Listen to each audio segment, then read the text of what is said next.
Hello மகளே, வணக்கம். Dude ஒரு வழியாக பார்த்துட்டேன். கொஞ்சம் லேட் ஆயிடுச்சு இந்த தடவை.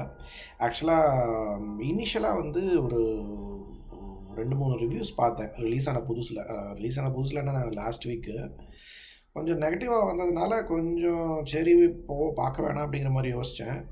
பட் நல்லா ஓடுது அப்படின்னு கேள்விப்பட்டேன் அது தமிழ்நாட்டில். சரி இது மிஸ் பண்ண வேணாமே அப்படிங்கிறதுக்காக இன்றைக்கி தான் போய் பார்த்தேன். Already 1 week late. எனக்கு ஆக்சுவலாக பிடிச்சது படம். அது என்ன ஹேட் தெரியல. மேபி அந்த கல்ச்சுரல் ஆஸ்பெக்ட்ஸ்னால கூட அந்த ஹேட் இருக்கலாம். எனக்கு எப்படி இருந்ததுன்னா அந்த படம் பார்க்கும்போது ஒரு இந்த இதே முரளி ஜென்சி டேக் ஆன் இதே முரளி மூவிஸ் அப்படிங்கிற மாதிரி தான் இருந்தது. நீங்கள் 90s கிட்ஸாக இருந்தீங்கன்னா உங்களுக்கு ஞாபகம் இருக்கும்னு நினைக்கிறேன். இந்த மாதிரி இதயம் முரளி ஸ்டைல் ஆஃப் மூவிஸ்னால் நான் சொல்கிறது வந்து இதயம் ஒன் ஆஃப் த மூவிஸு, அப்புறம் ஷாஜஹானு, அப்புறம் பூவே உனக்காக, இந்த மாதிரி விக்ரமன் மூவிஸு, இதெல்லாமே கிட்டத்தட்ட ஒரு மாதிரியான ஹீரோ வந்து ஹீரோயினை காதலிப்பார், அப்புறம் ஹீரோயின் வேறு ஒருத்தர் காதலிக்கிறாரு தெரிஞ்ச உடனே இது எல்லாமே ஒன் சைட் லவ்வாக இருக்கும். அதுக்கப்புறமா அவர் வந்து அவரே சேர்த்து ட்ரை பண்ணுவார். அப்போ அந்த மாதிரியான டிப்பிக்கலி ஒரு கதை. இதை வந்து ஒரு ஜென்சி ஆங்கிளில் எடுத்திருக்காங்க. அது நல்லாவே எடுத்திருக்காங்க. எனக்கு ரொம்ப பிடிச்சிது. கதை என்னென்னு, பிளாட்டு அதெல்லாம் என்னென்னு பார்த்தீங்கன்னா, இவங்க நம்ம பிரதீப் ரங்கநாதன் கேரக்டர் பேர் அகன், அப்புறம் அவங்க கேரக்டர் பேர் குரல் அரசியோ ஏதோ நினைக்கிறேன். 2 பேரும் வந்து ஒரு ஏதோ ஈவெண்ட் மேனேஜ்மெண்ட் கம்பெனி மாதிரி நடத்துகிறாங்க. அந்த மாதிரி சர்ப்ரைஸ் கப்புள்ஸ்க்கெலாம் சர்ப்ரைஸ் கொடுக்குற மாதிரி, அந்த மேரேஜுக்கோ இல்லை இது ப்ரப்போசலுக்கோ அந்த மாதிரி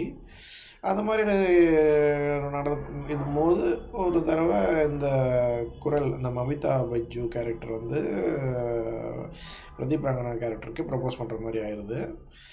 அவர் ரிஜெக்ட் பண்ணிடுறாரு. இல்லை நான் உன்னை ஃப்ரெண்டாக தான் பார்க்குறேன் அப்படின்றாரு. அதுக்கப்புறமா கொஞ்ச நாள் கழித்து அவருக்கு ரியலைஸ் பண்ணுறாரு. அப்புறம் அவர் ப்ரப்போஸ் பண்ணும்போது அந்த பொண்ணு வந்து என்ன சொல்லிடுறாங்கன்னா, இல்லை நான் வேறு ஒருத்தனை லவ் பண்ணுறேன் அப்படிங்கிற மாதிரி சொல்லிடுறாங்க. அதுக்கப்புறம் என்ன ஆச்சு, இவங்க ஒன்று சேர்ந்தாங்களா இல்லையா, அதுதான் வந்து பேசிக்கலி கதை. இதுக்கு நடுவில் இவங்களோட அப்பா, அந்த மமிதாவோட அப்பா கேரக்டர் சரத்குமார் நடிச்சிருக்காரு. அவர் ஒரு பாலிட்டிஷியனாக வராரு. அப்புறம் அவர் இதை அக்செப்ட் பண்ணாரா இல்லையா, இதெல்லாம் தான் பேசிக்கலி இந்த இந்த படத்தோட கதை. ஆனால் ரொம்ப சிம்பிள் கதை தான். பட் சில விஷயங்கள்லாம் வந்து புதுசாக இருக்குது. அவங்க எடுத்த விதம், எடிட்டிங், இதெல்லாமே ஸ்க்ரீன் ப்ளே, இதெல்லாமே ரொம்ப புதுசாக ஃப்ரெஷ்ஷாக இருந்தது. எனக்கு இந்த மாதிரி புதுசாக ஃப்ரெஷ்ஷாக இருந்தால் பிடிச்சிரும். சரி, படத்தோட ப்ளஸ்ஸுக்கு வருவோம். பெரிய லிஸ்ட் ஆக்சுவலாக இந்த படத்தில் நான் எழுதி வச்சுருக்கேன். ஒன்று சொல்கிறேன். பிஆர் வந்து ஒரு சச்ச வைப். ஒரு ஒரு அஃபிஷியலாக ஒரு ஃபேனாகவே ஆகிட்டாங்க கிட்டத்தட்ட நான் பிஆருக்கு. பேசிக்கலி அவர் தான் வந்து கிட்டத்தட்ட ஒரு ஃப்யூச்சர் ஆஃப் தமிழ் சினிமா அப்படிங்கிற மாதிரி எனக்கு தோணுது. ஏன்னா அவர் நடித்த படங்கள் ப்ளஸ் அவர் டைரக்ட் படம் எல்லாமே பார்த்திங்கன்னா பயங்கர புதுசாக இருக்குது. அவரோட இதெல்லாம் அவரோட இன்ஃப்ளூயன்ஸாக இல்லை அவர் நடிக்கிற படத்தோட டைரக்டர்ஸோட எனக்கு தெரிஞ்சு இவரோட இதுவும் இருக்கும்னு நான் நினைக்கிறேன். ஏன்னா இவரும் ஒரு விதத்தில் டைரக்டருங்கிறதுனால இந்த படத்தோட டைரக்டரும் சரி, நம்ம டிராகன் படத்தோட டைரக்டரும் சரி, இவர் நடிக்கிற படம் எல்லாமே பார்த்திங்கன்னா ரொம்ப ஒரு ஒரு ஒரு புது விதமான இது தெரியுது அதில். அந்த எல்லாமே சோஷியல் மீடியா இதெல்லாம் இன்வால்வ் பண்ணுறாங்க. அதான் ஒரு ப்ராப்பர் அந்த அவங்களோட பார்வையே ஒரு ஜென்ஸ்வி பார்வையாக இருக்குது. அது ஃப்ரெஷ்ஷாக இருக்குது. அதனால எனக்கு பிடிச்சிருக்கு. ஒரு ஸ்டைல் இருக்குது, அவருக்குன்ட்டு ஒரு தனி ஸ்டைல் இருக்குது. ஆனால் அது அப்பப்போ ரஜினிகாந்த் வந்து ஞாபகப்படுத்தினாலுமே யார் ஸ்டைல் பண்ணாலும் ரஜினிகாந்த் ஞாபகப்படுத்த தான் செய்யும். ஏன்னா அவரோட இம்பேக்ட் அந்த மாதிரி. அது வந்து நம்ம ஒரு கம்ப்ளைண்ட்டாக நம்ம சொல்ல முடியாது. பட் இவருக்குன்ட்டு ஒரு விதமான ஒரு ட்ராக் இவர் க்ரியேட் பண்ணுறாரு, அது மட்டும் நல்லா தெரியுது. சில சீன்ஸ்லாம் வந்து கொஞ்சம் ஓவர் த டாப்பாகவே அவர் ரியாக்ட் பண்ணுறாரு. ஆனால் அந்த அவர் ரியாக்ட் பண்ணுற விதம் தான் வந்து ரொம்ப ஃபன்னியாகவும் இருக்குது ஆக்சுவலாக.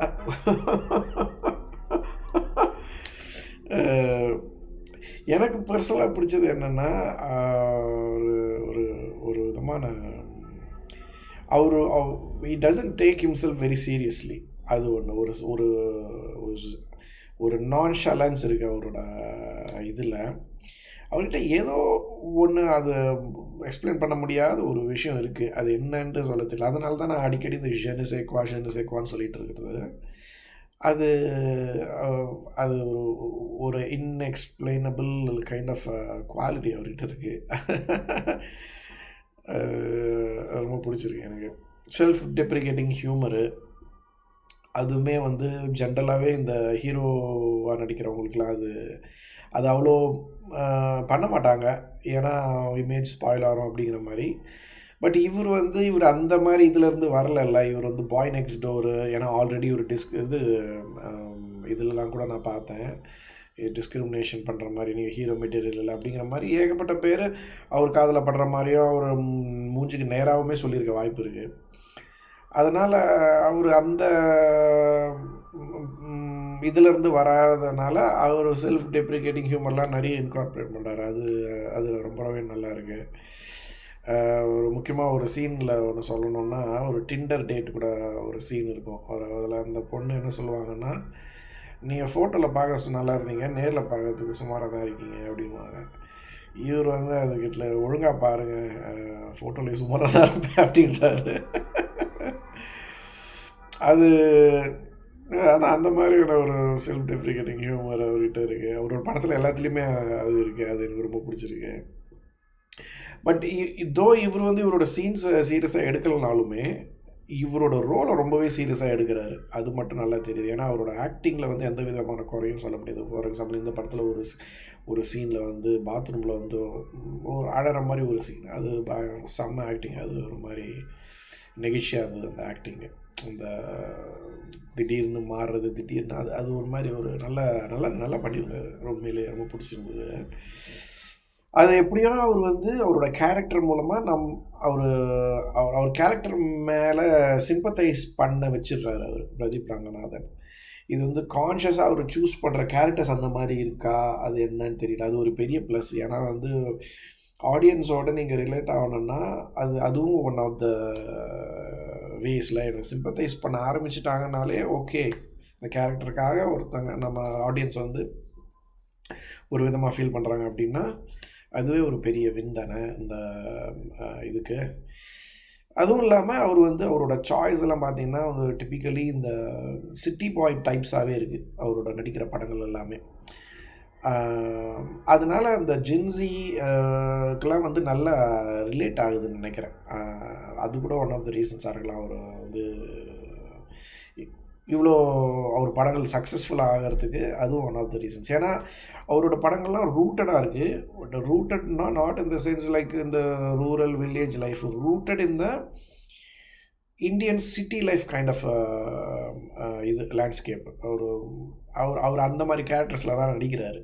அதனால் நீங்கள் சென்னை பையன், இந்த மாதிரி சிட்டி டூட், அந்த மாதிரி சிட்டி பாய் மாதிரியான இதுலேயே வளர்ந்துருந்தீங்கன்னா உங்களுக்கு கண்டிப்பாக அவரோட கேரக்டர் மேலே ஒரு ரிலேட்டபிலிட்டி இருக்கும். அது உங்களுக்கு நார்மலாகவே பிடிக்க ஆரம்பிச்சிடும். அவர் சூஸ் பண்ணுற கேரக்டர்ஸ் எல்லாமே அந்த மாதிரி இருக்குது. அது ஒரு நல்ல விஷயம். ப்ளஸ் வந்து அவரோட ரியாக்ஷன்ஸ் இதெல்லாமே பார்க்கும்போது ஒரு ஜூனியர் எஸ்ஜே சூர்யா இந்த மேக்கிங் அப்படிங்கிற மாதிரி எனக்கு தோணுச்சு. ஏன்னா எஸ்ஜே சூர்யா வந்து பார்த்திங்கன்னா அப்படி தான் ஓவர் த டாப்பாக இருக்கும் சில அவரோட ரியாக்ஷன்ஸ், அவரோட டயலாக் டெலிவரிலாம். பட் அதுதான் அவரோட இண்டிவிஜுவாலிட்டி, அதுதான் அவரோட ஸ்டைல் அப்படிங்கிற மாதிரி ஆயிடுச்சு இப்போ. ஏன்னா எஸ்ஜே சூர்யாவுக்கு மேலே அவ்வளோ டிமாண்ட் இருக்குது இப்போ. அவர் படத்தில் நடிக்க அவர் படத்தில் வந்தாலே எஸ்ஜே சூர்யா இருக்கார் அப்படிங்கிறதுக்காகவே மக்கள் போகிறாங்க. கிட்டத்தட்ட அந்த மாதிரி தான் நான் பிரதீப் ரங்கநாதனை பார்க்குறேன். ஒரு ஜென்சி எஸ்ஜே சூர்யா மாதிரி நான் பார்க்குறேன். நிறைய இதிலெல்லாம் கூட பார்த்தேன், ஒரு மாதிரி மோனோட்டனஸாக இருக்க, ஒரே மாதிரி பண்ணுறாரு அப்படின்ட்டு. எனக்கு என்னமோ அப்படி தோணல. எனக்கு அதுதான் வந்து ப்ளஸ்ஸாகவே ஃபர்ஸ்ட் ஆஃப் ஆல் அதுதான் வந்து படத்தை வந்து ஒரு என்டர்டெய்னிங்காகவும் ஃபன்னாகவும் வச்சுருக்கு அவரோட போர்ட்ரேயல் தான். அதனால் I don't think I'll ever get bored of Pradeep Ranganathan's reactions are the over the top இது அது. ஐ டோன்ட் திங்க், மேபி பார்ப்போம் ஃப்யூச்சரில் அவர் எந்த மாதிரி படங்கள் எடுக்க சூஸ் பண்ணுறாரு, அதையும் பொறுத்து இருக்குது. நான் சொல்கிறேன், but at this point I think he's just like a born entertainer. He's born to entertain. I don't think I can hate him yet. Let's wait and see. இன்னொரு ப்ளஸ் பார்த்தீங்கன்னா சரத்குமார், அவர் சொல்லவே வேணாம். அவரோட சாய்ஸ் ஆஃப் த மூவிஸ் வந்து எல்லாமே ரொம்ப சூப்பரான, அவர் ரொம்ப செலக்டிவாக தான் சூஸ் பண்ணி நடிக்கிறாரு. Very specific. இப்போ சத்யராஜ்னாலும் பார்த்தீங்கன்னா நிறைய கேரக்டர் ரோல்ஸ் நடிக்க ஆரம்பிச்சிட்டாரு. ரொம்பவே அவரை நிறைய பார்க்குறோம். சரத்குமார் நம்ம அவ்வளோ ஆஃபனாக நம்ம பார்க்குறதில்ல ஸ்க்ரீன்ஸில். அவர் சூஸ் பண்ணுற படங்கள் எல்லாமே ரொம்ப particular certain type of character roles தான் அவர் சூஸ் பண்ணிட்டார். அது ரொம்பவும் எனக்கு பிடிச்ச மாதிரியான. இதுக்கு முன்னாடி தான் ஏதோ நம்ம இந்த பையனோட தெகிடி ஆக்டரோட நடிச்சிருந்தார் ஒரு படம் பேர் மறந்துட்டேன். நல்லா இருந்தது அது. அவர் ஒரு மாதிரி ஒரு குவர்க்கினஸ் இருக்குது அவரோட சூஸ் பண்ணுற கேரக்டர். இந்த படத்துலேயே அப்படி தான் ஒரு மாதிரி அவர் ஒரு casteist honour killer politician kind of ரோலில் அவர் நடிச்சிருக்காரு. செம்மையாக போர்ட்ரே பண்ணியிருக்காரு அவரோட ரோலை. அது நீங்கள் படம் பார்த்தீங்கன்னா உங்களுக்கே புரியும் நான் என்ன சொல்கிறேன் அப்படின்ட்டு. ஒரு விதமாக அவர் டான்ஸ் ஆடுறது அந்த வெட்டிங்கில் ஐயோ எல்லாமே சான்ஸே இல்லை. சரத்குமார் இன்னமும் சரத்குமார் வந்து after 20-30 years still is got it. அப்புறம் மமிதா பைஜு அவங்க கேரக்டர் நான் இப்போ தான் ஃபஸ்ட்டு படம் அவங்களோட பார்க்குறது. நல்ல எமோஷன் சீன்ஸ்லாம் பயங்கரமாக நடிச்சிருக்காங்க அவங்க. இதுக்கு முன்னாடி படம் ஏதோ இந்த படம்னு நினைக்கிறேன், அது நான் பார்க்கல. ஏதோ மலையாள படம்னு நினைக்கிறேன், அதை நான் பார்க்கல. இன்னொரு இதில் படித்தேன், அவங்க வந்து லோகா படத்தை வந்து டூட் படத்துக்காக மிஸ் பண்ணிட்டாங்க. அப்படின்னா அவங்களுக்கு லோகாவும் டூடும் வந்தது போல இருக்குது. அவங்க டூட் சூஸ் பண்ணியிருக்காங்க. மேபி பிரதீப் ரங்கநாதன் மூவிங்கிறதுனால கூட இருக்கலாம். ஏன்னா அவர் இது வரைக்கும் ஃப்ளாப் கொடுத்தது இல்லைல்ல, அது கூட ஒரு ரீசனாக இருக்கலாம். அப்புறம் இன் ஜென்ரல் மூவி ஒரு ப்ரோக்ரெசிவ் ஒரு இது இருக்குது, அந்த டேக் இருக்குது மூவியில். நிறைய விஷயங்கள் அந்த இதெல்லாம் பார்த்தீங்கன்னா ஃபஸ்ட்டு ஆரம்பத்தில் ஒரு சீனில் வந்து ஒரு தாலி இருக்கிற மாதிரி ஒரு சீன் வரும். பிஆர் அப்புறம் மமிதா கிட்ட பேசும்போது ஆக்சிடென்ட்டாக தாலி எடுத்துட்டாங்க, ஆக்சிடென்ட் ஆசிட் ஊற்ற வேண்டியது தானே அப்படின்னா அதுக்கு கூட ஒரு பிஆர் ஒரு ரியாக்ஷன் எடுத்து விட அது அப்படிங்கிற மாதிரி நல்லா இருந்தது. நல்லா இன்னொரு முக்கியமான விஷயம், இந்த ஆனர் கில்லிங் பற்றி பேசுகிற இந்த படம், அந்த சப்ஜெக்ட்லாம் வந்து நிறைய அவேர்னஸ் கொடுக்கும் மக்களுக்கு. ப்ளஸ்ஸு இம்பார்ட்டன்ஸ் ஆஃப் தாலி இந்த மாதிரிலாம் இதை பற்றிலாம் நிறைய சும்மா ஒரு சின்ன டைலாக்லேயே வந்து சின்ன டைலாக்ஸ்லேயே வந்து பஞ்சு சொல்கிற மாதிரிலாம் நிறைய டைலாக்ஸ் எழுதியிருந்தாங்க. நான் வந்து பேக்வேர்டு இல்லைடா, நான் வந்து இது இல்லைடா, பொண்ணு வந்து ஒருத்தனை வேறு ஒரு லோவர் காஸ்ட் பையனை லவ் பண்ணுறதுக்காக கொலை பண்ண போகிறது அவங்க தாண்டா பேக்வேர்டு அப்படிங்கிற மாதிரி ஒரு டைலாக் வருது. அப்புறம் கடைசியில் கிளைமேக்ஸில் வந்து உங்கள் ஆணவத்துக்கு கொள்வீங்களாடா, போய் ஜெயிலுக்கு போங்க அப்படிங்கிற மாதிரி நல்ல அதெல்லாம் வந்து அது எப்படின்னா ப்ரீச்சியாக இல்லாமல் ஜென்சி அண்டர்ஸ்டாண்டிங்கில் ரொம்ப அவங்க இதில் டப்புன்னு ஒரு போகிற போக்கில் டபால்னு ஒரு கன்னத்தில் அரைஞ்ச மாதிரி சொல்லிட்டு போகிற மாதிரி இருக்குது. அதெல்லாம் நல்லா இருந்தது, ப்ரோக்ரெசிவான ஒரு விஷயந்தான் அது. நிறைய படங்கள் அந்த மாதிரி அட்லீஸ்ட் நீங்கள் ஃபுல் ஃப்ளெஜ்டாக நம்ம மாதிரி செல்வராஜ் மாதிரி அவங்க மாதிரி கதை எடுக்கலனாலுமே இந்த மாதிரி நார்மலான கதைகள் கூட அங்கங்கே இந்த மாதிரி அப்படி தடி விட்டுட்டிங்கன்னா அட்லீஸ்ட் படம் பார்க்குறவங்களுக்கு அது போய் சேரணும். அட்லீஸ்ட் ஒரு ஒரு அவங்க இந்த காதில் வாங்கி இந்த காதில் விடுறாங்களோ அட்லீஸ்ட் அது நீங்கள் ஏன்னா இது இப்போ மாரி செல்வராஜ் மாதிரி படத்தங்கள்லாம் நிறைய பேர் அவாய்ட் கூட பண்ணிடலாம் போகாமல். ஏன்னா ப்ரிஜுடிஸ்டு பீப்புள் ஏன் போய் பார்க்கணும்னு கூட. பட் இந்த மாதிரி படத்தின் மூலமாக டப்புன்னு நீங்கள் அதை சொன்னீங்கன்னா அட்லீஸ்ட்டு ஒருத்தருக்கு அது மனசு மாற்றம் ஏற்பட்டால் நல்ல விஷயம் தானே. அது ஒரு நல்ல விஷயந்தான். இப்போ மைனஸ் வரும். மைனஸ் வந்து எனக்கு பெருசாக அந்த அளவுக்கு மைனஸ் நார்மலி இந்த எனக்கு பிடிச்ச படங்களில் அவ்வளோவா பேசுறது பிடிக்காது. பட் இது சும்மா சொல்லணுமேங்கிறதுக்காக நான் சொல்கிறேன். ஆனால் இது முக்கியமான மைனஸ். ஏன்னா எப்படி சொல்ல வரேன்னா இந்த சென்ஸ் இப்போ வந்து அதாவது நான் வந்து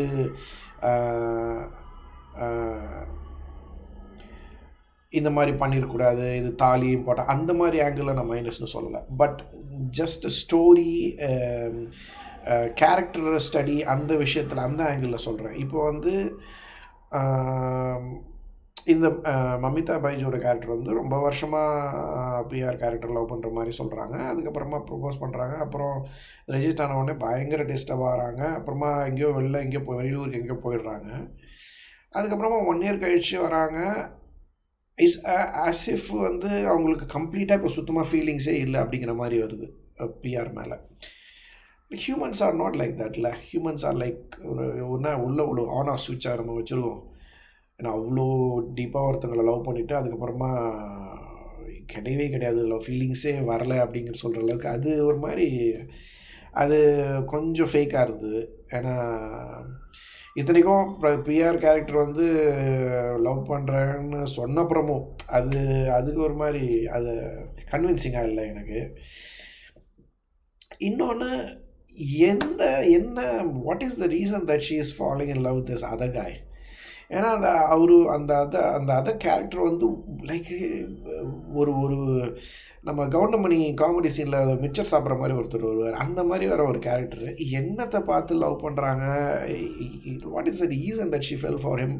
அது கன்வின்சிங்காக இல்லை. ஏன்னா அந்த கேரக்டர் வந்து படத்தில் ஒரு அது என்ன சொல்கிறது ஒரு இண்டிவிஜுவாலிட்டி இல்லை, ஒரு எதுவுமே இல்லை. அந்த கேரக்டர் படத்தில் வந்து சும்மா மிச்சர் சாப்பிட்ற கேரக்டர் மாதிரி தான், ஒன்றுமே இல்லை. Like what did she find in him? I don't know. அது ஒரு கன்வின்சிங்காகவே இல்லை. ரெண்டாவது வந்து இந்த பிஆர் கேரக்டர் வந்து அவங்க மேலே ஃபஸ்ட்டு வந்து ஃப்ரெண்டாக தான் நான் அவனை பார்க்குறேன்னு அந்த ஃபீலிங்ஸ்லாம் இல்லைங்கிறாரு. அதுக்கப்புறமா madly falling in love with her after 1 year. அதுவும் அது எப்படின்னு எனக்கு புரியல. அதான் என்ன உள்ளே என்ன நம்ம சுவிட்ச் ஆஃப் சுவிட்சாக வச்சுருக்காங்க இவர். அது கன்வின்சிங்காக இல்லை. இத்தனைக்கும் சொல்லப்போனால் அவரோட ஃப்ரெண்டு கேரக்டர் நம்ம பரிதாபங்கள்லாம் ஒருத்தர் டிராவிடன், அவர் கேரக்டர் வந்து ஒரு சீனில் எக்ஸ்பிளைன் பண்ணுற மாதிரி ஒரு இது இருக்குது. லவ்ங்கிறது நீ என்ன நினச்சிட்டு இருக்க, லவ்ங்கிறது ஃப்ரெண்ட்ஷிப் தாண்டா அப்படிங்கிற மாதிரி. இப்போ அந்த அண்டர்ஸ்டாண்டிங்கில் ஒருத்தங்க மேலே ஒரு லவ் வருதுன்னா அதுனா அந்தளவுக்கு மேட்லி லவ்வா? ஏன்னா பாத்ரூமில் போய் கதறி அழுகிற மாதிரி அந்தளவுக்கு ஒரு லவ் வருமா அப்படிங்கிறது எனக்கு ஒரு doubt. Plus, I don't buy this concept that like friendship is love, because friendship does not involve lust. Love involves lust. So those are two different things. Like I never confuse those two things. என்னை பொறுத்த வரைக்கும் I don't think a guy and a girl can be just friends. I don't think that's even like platonic friendship வந்து I don't think it's possible between a guy and a girl. That's just my personal opinion. அப்புறம் முக்கியமான விஷயம் நெகட்டிவ்னு சொல்ல போனால் நம்ம ஜாமி பேன்ஸோட ரிவ்யூவில் mention பண்ணியிருந்தார். Cousin marriage is basically inbreeding, incest. அது நம்ம ஊர் மக்கள் எப்போ ரியலைஸ் பண்ண போகிறாங்கன்னு தெரியல. அது கூடிய சீக்கிரம் ரியலைஸ் பண்ணணும். சொசைட்டி இன்னும் கொஞ்சம் பெட்டராக இருக்கும். இல்லைனா அதுக்குள்ளவே இன்ப்ரீடிங் பண்ணிகிட்டு இருந்தால் ஒரு will end up having more retarded offsprings. அது ஸ்டாப் பண்ணணும். அவ்வளோதான். மற்றபடி very nice movie, fun entertaining movie. இன்னொரு விஷயம், நிறைய ப்ரொஃபானிட்டி இருக்குது இந்த படத்தில் டைலாக்ஸ்லலாம். அதனால் குழந்தைங்களெல்லாம் கூப்பிட்டு போயிடாதீங்க. அது மட்டும் கொஞ்சம் அவாய்ட் பண்ணுங்கள். அடுத்த வீடியோவில் சந்திக்கிறேன். நன்றி, வணக்கம்.